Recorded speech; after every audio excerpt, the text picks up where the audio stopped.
Part two. What's that? Are you wearing the exact same thing you wore in part one? Almost as if you're recording these videos back to back? No, that's a coincidence. That's a coincidence. All right, let's get into it. So in the last episode, we talked a little bit about just at the introduction about what's new with iOS, and we are breaking down WWDC, Apple's keynote. So let's get into it with Craig. Our new release is iOS 15. It's packed with features that make the iOS experience adapt to and complement the way you use iPhone. Whether it's staying connected with those who matter to you most, finding the space to focus without distraction, using intelligence to discover the information you need, or exploring the world around you.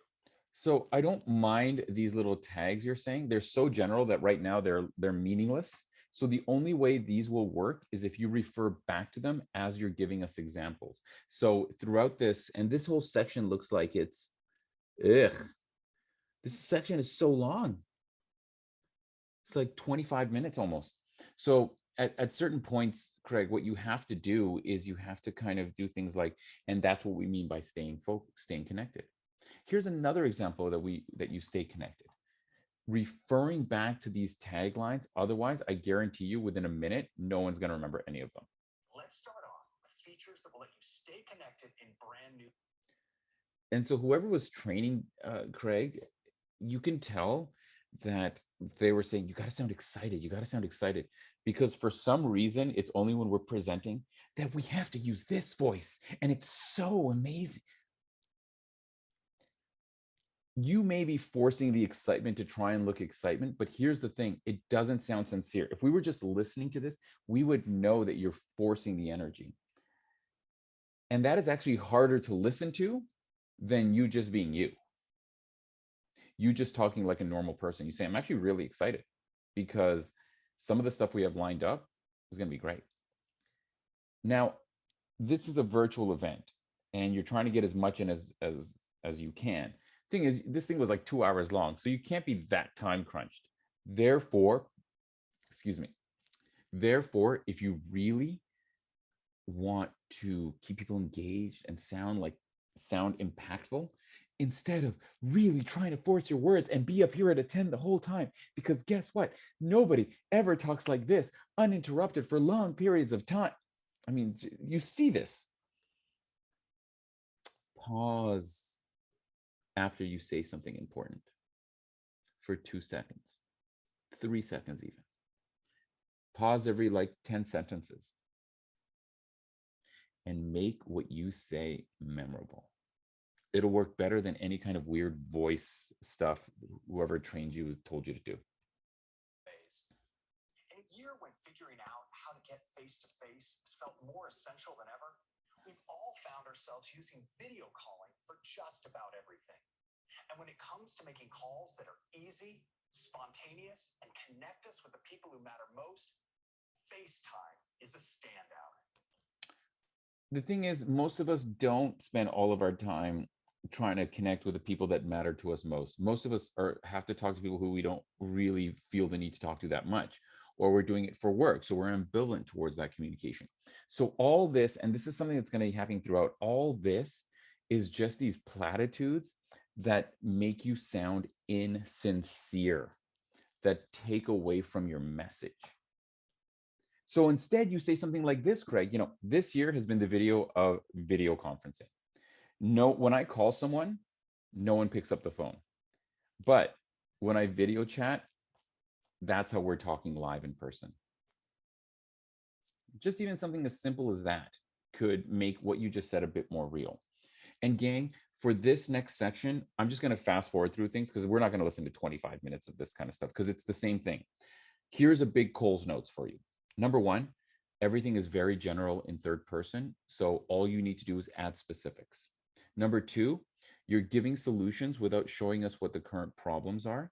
And I think it would make your situations, all the things you're communicating, much more impactful if you highlighted just a really nonchalant problem that you have in your day-to-day that these things solve. And I'm almost positive you're not going to do it. But let's find out if I'm wrong. With its incredibly intuitive design and end-to-end encryption since day one, FaceTime is how we catch up with friends around the world and how we stay close to family members when Platitudes. we're apart. Platitudes. Enjoying these deeply personal moments over video can bring so much joy. Enjoying these deeply personal moments over video can bring so much joy. Yeah, we're not just calling to say what's up. It's deeply personal moments to create joy. Come on. You see what I'm talking about? This very insincere, generalized language.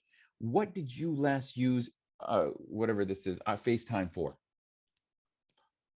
And now here's a question. Craig, you're probably not watching this, but if you are, here's a question to everyone else listening. Can anyone remember what the key bullets were that Craig was going to talk about? Did you remember that the first one is stay connected? I watched this twice, so I remember it. The first time I watched it, I was like, what does this have to do with anything again? But it also has its challenges. When talking in person, our brains process hundreds of social, auditory, and visual cues.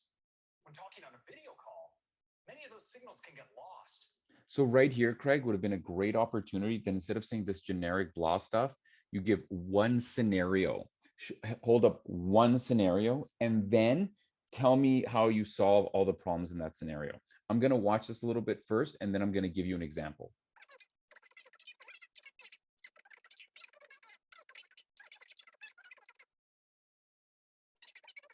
Okay, so the big thing that he's talking about here is making FaceTime natural, comfortable, and lifelike. And essentially what he's talking about is, one, making it so wherever you are on the screen, the sound comes from where you are on the screen. Number two, you can either take out all the background noise or keep the background noise in there. And it takes him like 5 minutes to say what I just told you.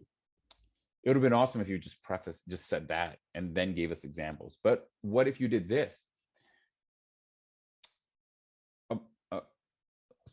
So about 3 months ago, it was my cousin's birthday. And so we all got onto this app, and I'm not going to say which one, but it's one that we all use.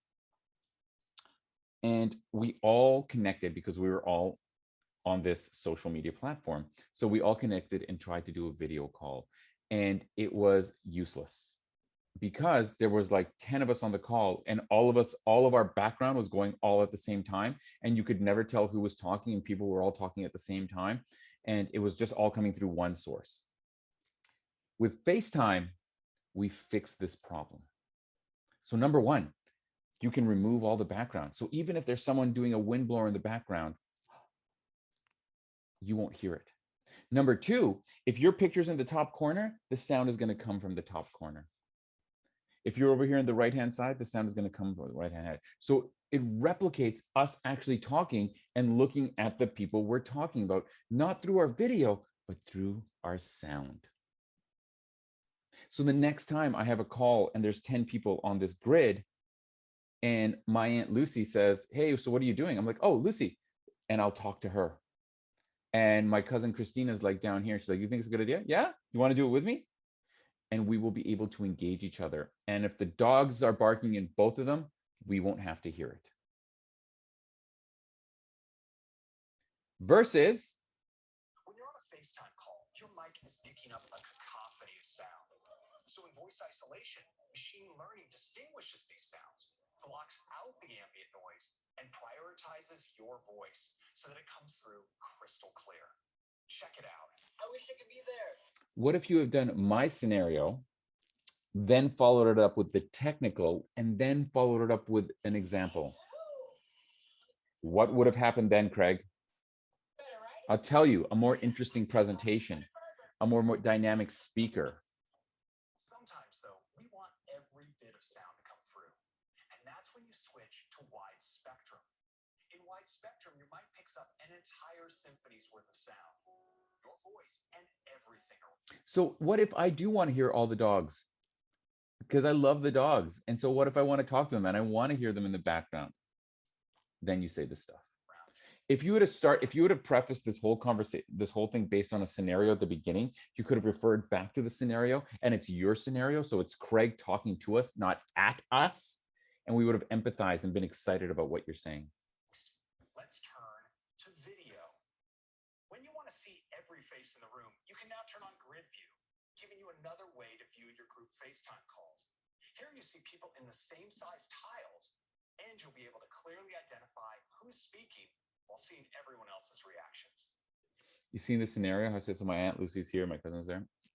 That's what you needed here. And to make your FaceTime video capture more beautiful than ever, we're introducing portrait mode, where we've taken right here. So right here, okay, Craig, before you started all this, you did a rhetorical question to transition. And you said, iPhones are known for their awesome pictures, especially when you take a picture of someone or you do a selfie. And one of the things that makes it so awesome is our portrait mode, where you can change the depth of field.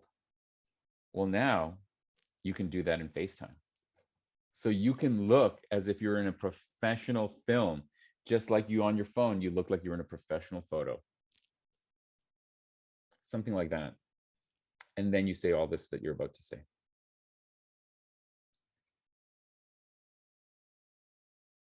Inspiration from iPhone's stunning portrait photos. In FaceTime, portrait mode blurs the background and naturally puts the focus on you.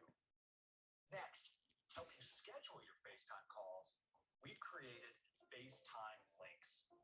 Now you can generate a link for a FaceTime call and share it anywhere. I'm not sure why this is important to anyone, to be very honest with you. You can send the FaceTime link in places like Messages, email, WhatsApp, or jump into Calendar and make an event for your FaceTime call so everyone will know exactly where to meet and when. I mean, people are listening to this and there's Craig, I know you can't do this as your keynote, but essentially what you're saying is we're taking all the things that make Zoom awesome and we're putting them on the phone. And it's not just Apple devices that can use a FaceTime link to join your call. Your friends with Android and Windows devices can use your FaceTime link to join the call. Now I know what you're all thinking. This is really great, Tim. This is really great, Craig. But guess what? Most of my friends are on Android. Well, all this is available to your Android friends as well through their browser. Just again, ways to make it sound a little more interesting, a little more natural. Right from their browser. And even on the web, FaceTime calls are still end-to-end encrypted, so your privacy is never compromised. Some of our favorite ways to connect involve more than just talking, like getting together for a weekly movie night or listening to an album with a friend. Brings back amazing memories. What were the things? What were the 5 things that was innovative in iOS 15? Does anyone remember? Are we still on the first one? Are we on the set? I have no idea. You could refer back as you're introducing these things, Craig, to remind us where we are and what we're still talking about. Because very quickly, when you're you're giving us like these highlights of things that are so just like blah, insignificant and in common use that it's just useless details that are distracting from the big, powerful stuff. To be honest, like who cares? Like the fact that you couldn't just share a link to begin with is insane. I mean, welcome to what everyone has been doing for years. So to highlight that as if it's something just actually reminds people how behind you are. Saying we have grid view now just reminds people that you haven't had grid view. So those things aren't things you need to like highlight as if they're innovations or even additions, because it weakens you. Instead, and gang, I'm just gonna, as this is playing, I'm gonna turn the sound off because I looked at a little bit of this, and here's essentially what he's doing. He's saying right now, okay, he's saying all the different ways that you can share. And he's gonna go just like laboriously over minutes and minutes, this share play thing. Listen together, share together, watch together. You see these things, but here's all it is. And I'm going to give it to you as he's talking. I'm just going to give it to you in a really impactful way. And you say, like this, if the last quarantine year and a half has taught us anything, is that when we communicate online, there's so many ways we want to communicate that we can't. So if I'm talking to a couple of friends, right, like let's say we're all just kind of arranging what we want to do, or we're just hanging out, and I say, have you heard that song? And they're like, what song? And I'm like, let me play it for you. And I play on Spotify. It comes out through their speakers as if they're playing it on Spotify. And here's the best part. Suppose we're doing that, or we want to watch a movie together and there's so clunky. I can play a movie on my phone and I can share it so that we're all listening as if they're watching movies on their phone, but my screen is in the bottom, so we're still talking. So with music, And with movies and with all kinds of video, we can do that. We can all be chatting together, but it's as if we're all watching the same movie through our phones, and it's like downloaded on our phones in real time. How cool would that be? So imagine, for example, if we all watched, the latest Marvel movie, right? And as we're talking and we're all watching it in real time, we can talk or mute ourselves. And then it's like, what is that? What is that guy? Who's that other guy that played Captain America? And everyone's like, what? Hold on, let's pause. And you pause the movie. We all pause. And it's like, here, hold on, let me show you this. And then you share your screen, even though the movie's still there. It just creates a seamless way to share what's on your screen, what's on a camera, what you're listening to, like that. And I'm going, notice that I'm giving it to you via scenarios, okay? And you can watch all this to see how he does it. Maybe you like his way better, but instead of giving you generalities. You have a ton of incredible experiences to share in FaceTime.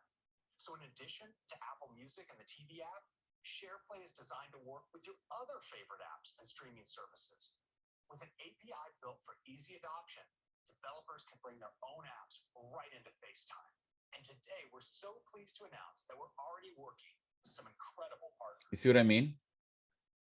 You see what I mean about like just general platitudes versus specific examples and scenarios? An anecdote is not evidence, but it is more impactful than evidence. So he's just talking about all this stuff that you could just use these in examples. Talk to watch the funniest videos of the week, learn a new skill with a friend on Masterclass, and so much more.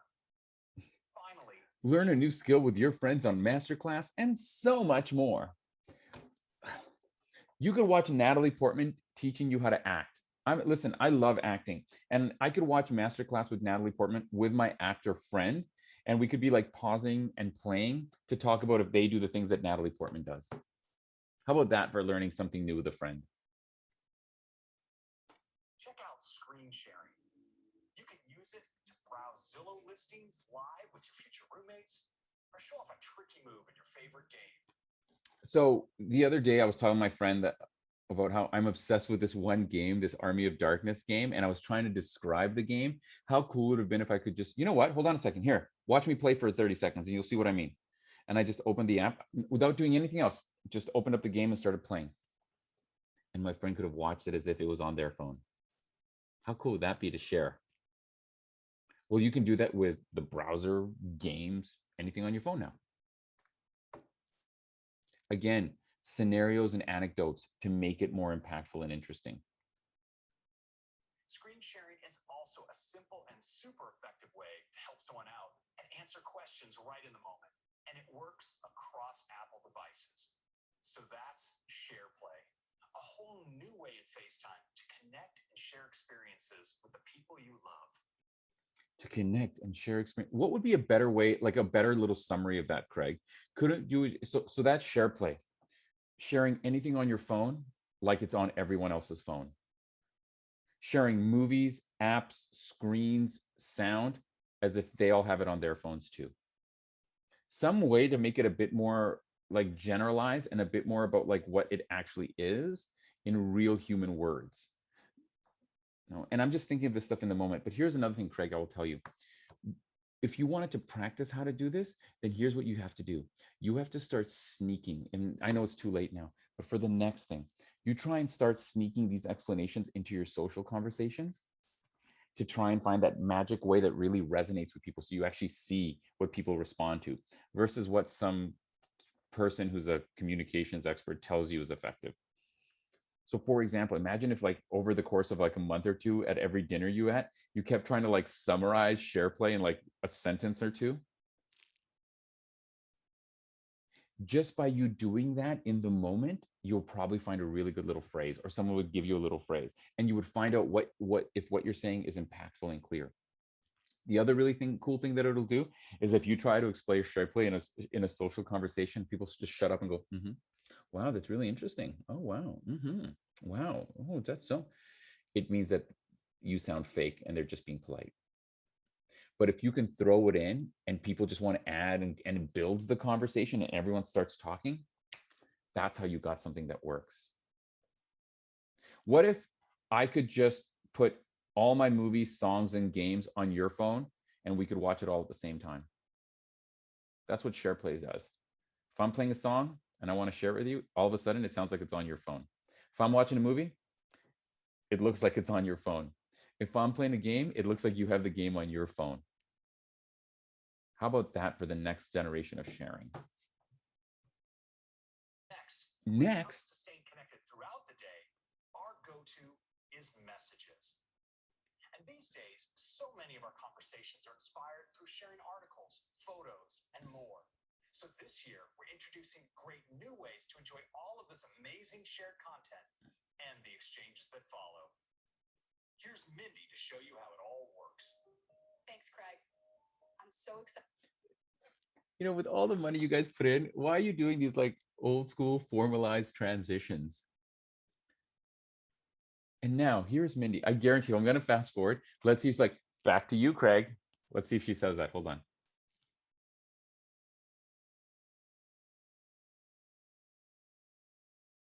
Let's see if this works. I don't know. I think we'll see. At sharing in iOS 15. Back to you, Craig. Oh, Photos, Apple Music and News. whatever. Like it's these very silly transitions. So why not do a transition where you say this, you summarize what you just said, and then introduce the next idea. Let's go back to what she was saying and see if we can think of a better transition that actually reinforces your messages and introduces the next idea. Let's go, Cindy. Thanks, Craig. I'm so excited to show you what's new in messages. Let's check out my family's conversation. Yes, because that's the messages that all of us look at the most.